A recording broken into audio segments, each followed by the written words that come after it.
नमस्कार प्रिय साथियों, एक बार फिर से आप सभी का स्वागत है हमारे YouTube चैनल प्राचीन ज्ञान सच्चा ज्ञान में। प्रिय दर्शक मित्रों, आज फिर नया वीडियो नई जानकारी लेकर हाजिर भी है।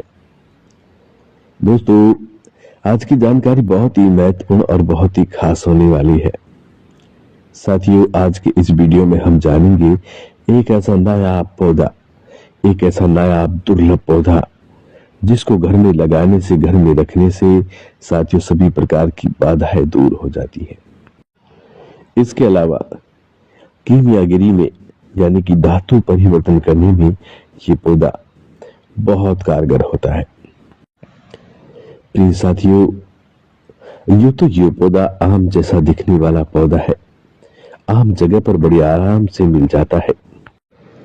खेतों की मेड़ों पर, झाड़ियों में, पहाड़ियों में, ऊंचे नीचे टीलों पर ये पौधा बड़े आराम से मिल जाता है।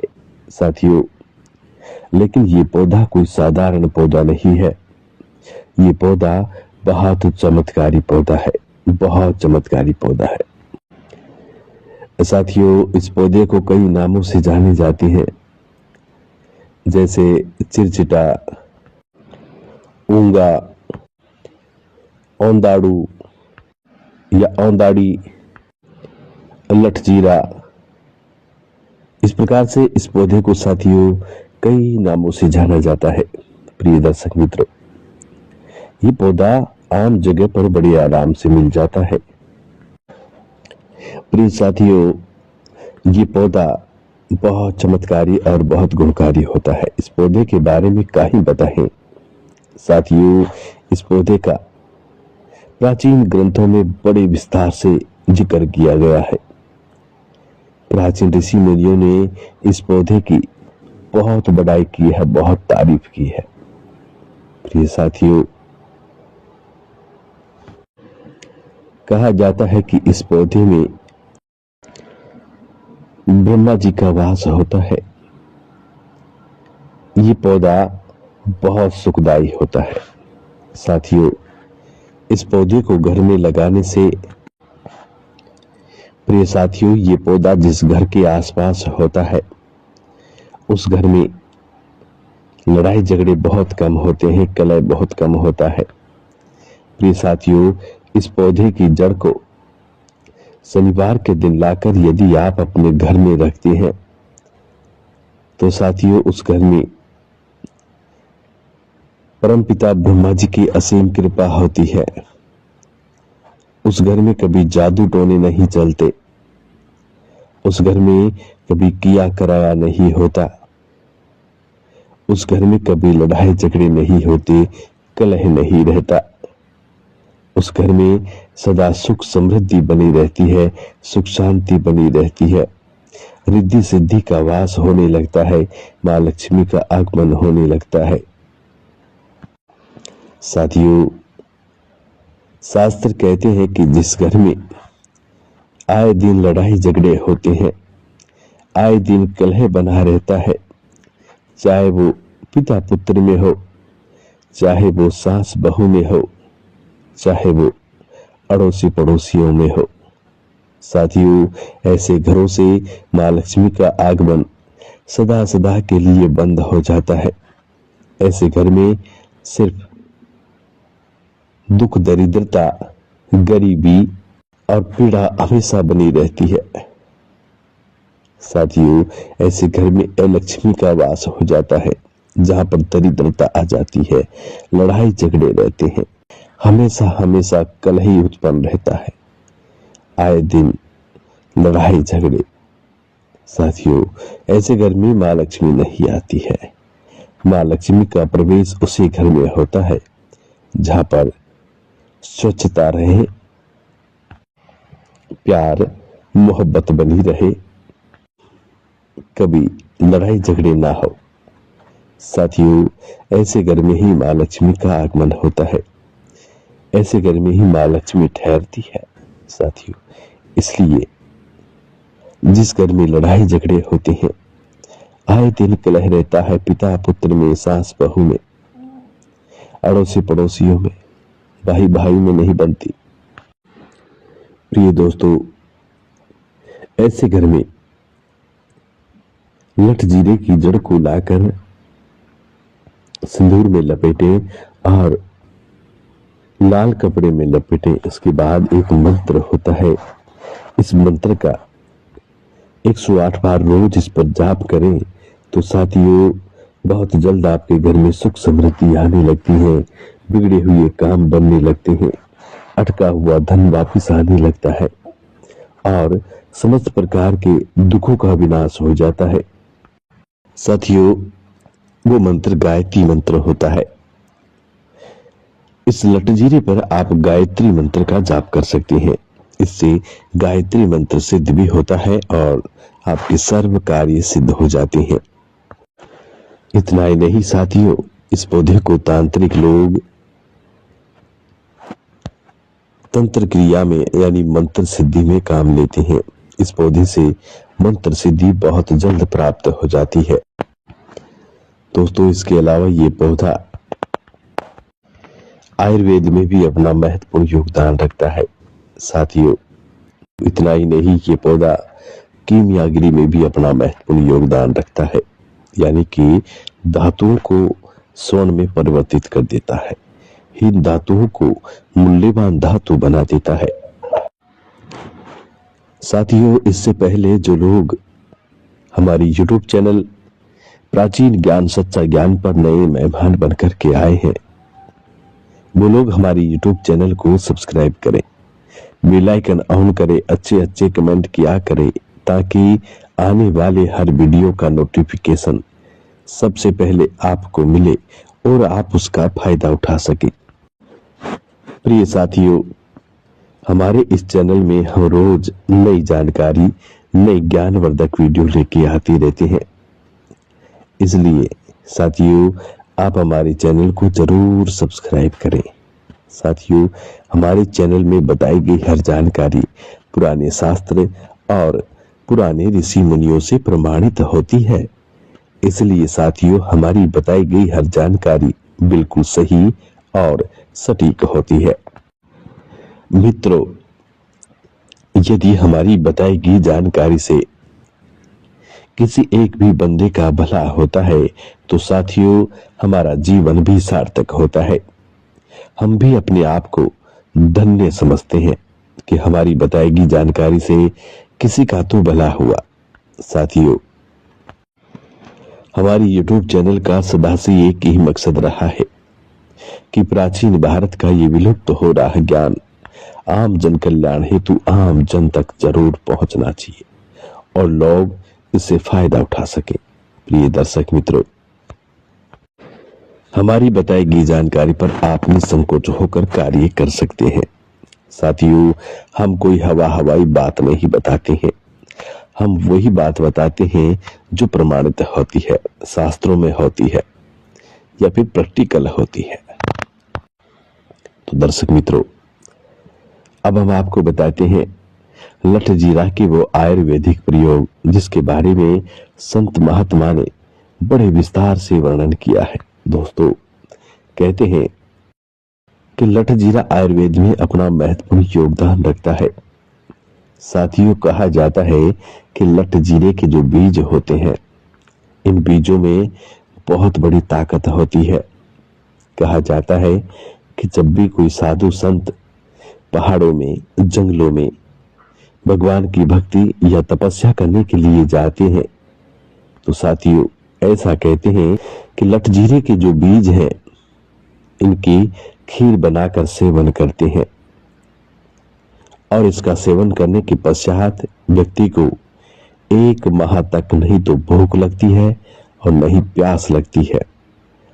शरीर में एनर्जी वही बनी रहती है जो व्यक्ति रोज भोजन करता है, उसी ही तरह शरीर की एनर्जी बरकरार बनी रहती है और लठ जीरे की खीर खाने वाले व्यक्ति को 1 माह तक नहीं तो भूख लगती है और नहीं प्यास लगती है। साधु सन्यासी इसी खीर का सेवन करते हैं और निरंतर भक्ति में बैठे रहते हैं। 1 माह बाद जब भूख लगती है तो फिर से इसी लठ जीरे की खीर को बनाकर सेवन करते हैं और फिर तपस्या में बैठ जाते हैं, ध्यान मग्न हो जाते हैं। साथियों, इस तरह से कहा जाता है कि लठ जीरे के बीजों की खीर खाने पर व्यक्ति को 1 माह तक भूख प्यास नहीं लगती है। देखिए साथियों, है ना कितना चमत्कारी। इतना ही नहीं साथियों, ये लठजीरे का पौधा तांत्रिक क्रिया में भी अपना महत्वपूर्ण योगदान रखता है। साथियों, कहा जाता है कि लठजीरे की जड़ की दातुन करने से 1 वर्ष लगातार दातुन करने से उस व्यक्ति की जबान सिद्ध हो जाती है। वो व्यक्ति भूत, भविष्य, वर्तमान का ज्ञाता हो जाता है। उस व्यक्ति को सब कुछ दिखने लग जाता है। जो व्यक्ति लठजीरे के पौधे की जड़ से 1 वर्ष तक लगातार दातुन करे, ऐसा व्यक्ति जो कहता है वही होता है। साथियों, इतना चमत्कारी है ये पौधा।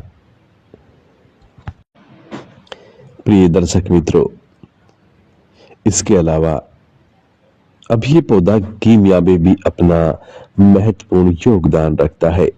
दोस्तों, ये तो हमें शुक्र करना चाहिए हमारे भारत देश का कि हमने भारत की पावन पवित्र भूमि पर जन्म लिया है, जहां पर अनेकों प्रकार की चमत्कारी जड़ी बूटियां पाई जाती हैं।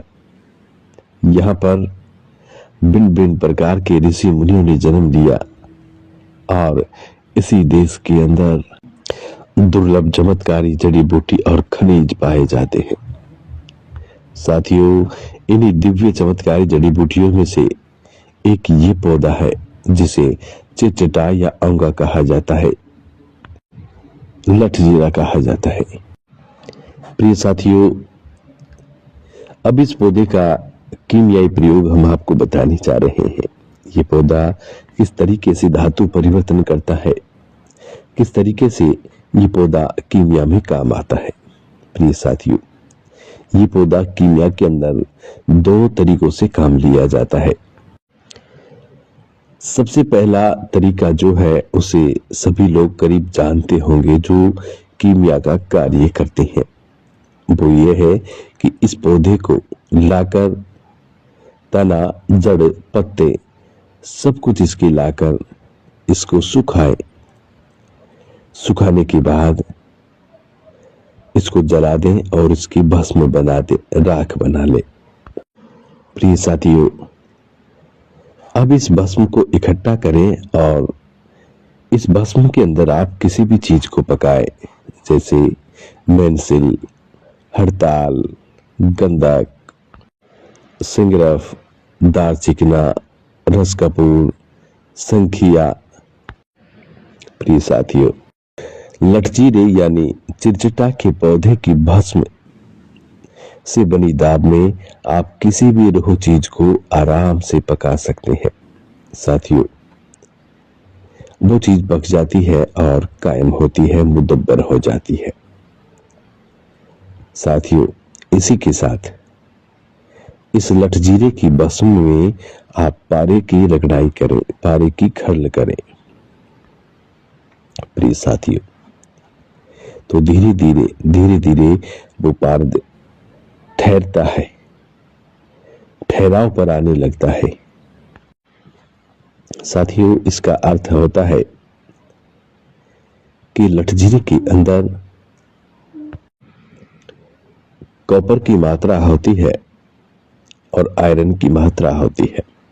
इसे पारद अपने अंदर ग्रहण करता है और वो कायम होता है। प्रिय साथियों, पहला प्रयोग तो ये है जिसे आम लोग जानते हैं कि लठजीरे की भस्म में, चिरचिटा के पौधे की भस्म में आप रूह चीजों को आराम से पका सकते हैं। सभी रूह चीजें इसकी दाब के अंदर पक जाती है। साथियों, ये तो रहा एक दाब का प्रयोग। ये दाब बनाएं और आप किसी भी रूह चीज को, यानी कि गंधक को, मेंसिल को, हड़ताल को, सिंगरप को, दालचिकना को, रस कपूर को आप इसके अंदर पका सकते हैं। ये सभी चीजें पक जाती हैं, कायम हो जाती हैं, मुदब्बर हो जाती हैं। प्रिय साथियों, अब दूसरा प्रयोग हम आपको बताते हैं कि दूसरा प्रयोग इसके साथ कैसे किया जाता है और ये किस तरह कीमिया में काम आती है। दोस्तों, दूसरा प्रयोग ये है कि इस पौधे को लाकर इसका पानी निकाले, इसे कूट पीट कर निचोड़ कर इसका पानी निकाले। साथियों, इस पौधे के अंदर पानी बहुत कम निकलता है, ये ध्यान रखें। किसी पानी वाले स्थान से इस पौधे को उखाड़ोगे तो ही इसके अंदर थोड़ा बहुत पानी निकलेगा, लेकिन इसके अंदर ज्यादा पानी नहीं होता है। साथियों, इस पौधे के पानी को निचोड़ कर निकाले, कूट पीस कर, और उसे सुरक्षित रखें।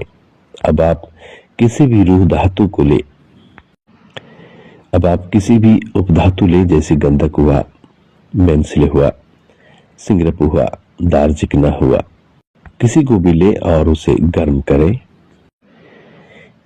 सबसे अच्छा तरीका होता है रेत यंत्र का। आप उसे रेत यंत्र पे रखें और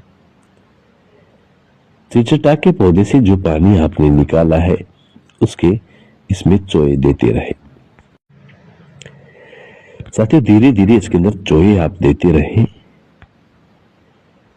देते रहें, देते रहें। एक समय ऐसे आता है कि आपकी ये जो भी आपने रखा है, गंधक, मेंसिल, हड़ताल, रसकपूर, दालचिकना, संख्या, जो भी आपने रखा है जिसमें आप चोए दे रहे हैं, वो कायम हो जाती है, मुदब्बर हो जाती है।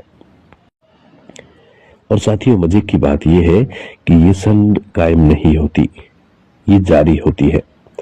और जो दाब के अंदर हम पकाते हैं वो संड कायम होती है, वो जारी नहीं होती।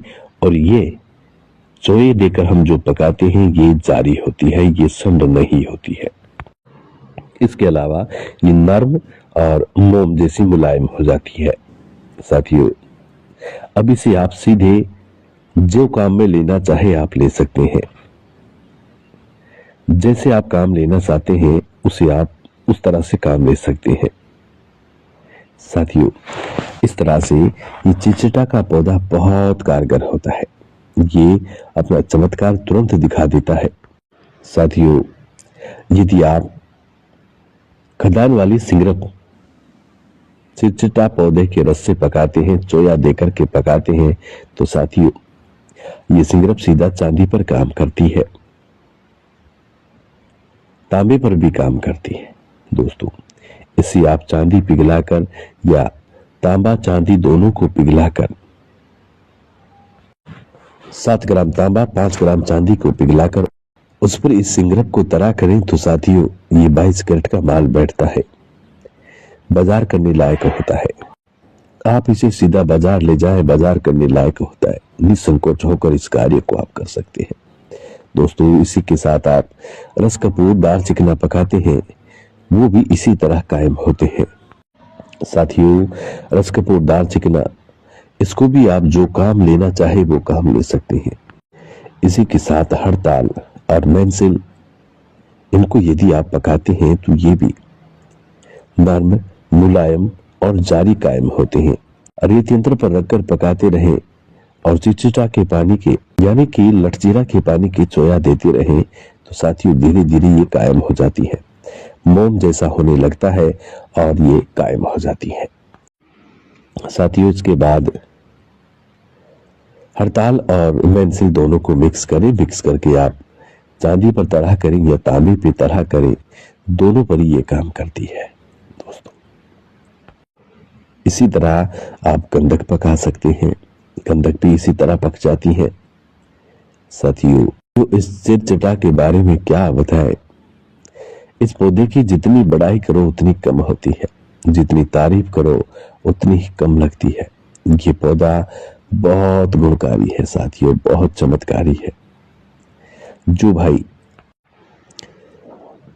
आज की बताई गई इस विधि से कार्य करेगा तो साथियों ये मैं बाधा के साथ कहता हूं कि वो खाली हाथ नहीं रहेगा, वो कुछ ना कुछ जरूर प्राप्त करेगा, चाहे उसका भाग्य उसका साथ देता हो या ना देता हो। साथियों, यदि उस व्यक्ति का भाग्य भी साथ नहीं दे रहा है, किस्मत भी साथ नहीं दे रही है, तो भी वो व्यक्ति इस विधि से जरूर कामयाब हो जाएगा और वो अपना भाग्य स्वयं लिख देगा। साथियों, ये विधि इतनी कारगर है कि इसे अंधा से अंधा व्यक्ति भी बना सकता है।